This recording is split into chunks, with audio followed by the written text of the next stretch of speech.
यसू की गिरफ्तारी। मुकद्दस मत्ती की अंजील उसका 26 बाब 47 ता 56 आयात तक।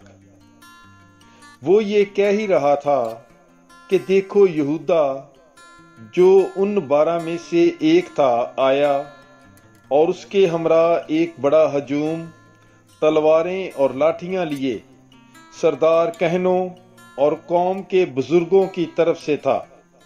उसके पकड़वाने वाले ने उन्हें ये कहकर निशान दिया था कि जिसे मैं चूमूं वही है, उसे पकड़ लेना।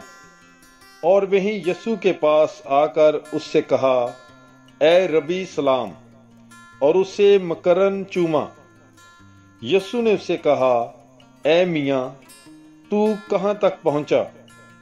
इस पर उन्होंने पास आकर यसू पर हाथ डाले और उसे पकड़ लिया। और देखो, यसू के साथियों में से एक ने हाथ बढ़ाकर अपनी तलवार खींची और सरदार कहन के गुलाम पर चलाकर उसका कान उड़ा दिया।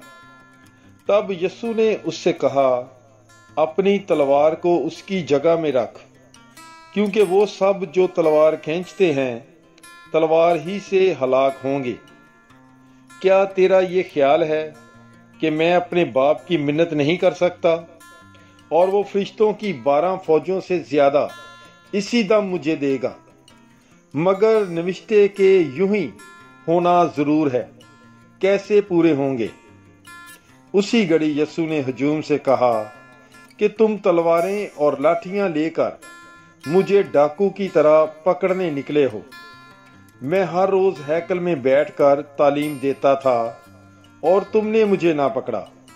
लेकिन ये सब इसलिए हुआ ताकि नबियों के नविश्ते पूरे हों। इस पर सब शागिर्द उसे छोड़कर भाग गए।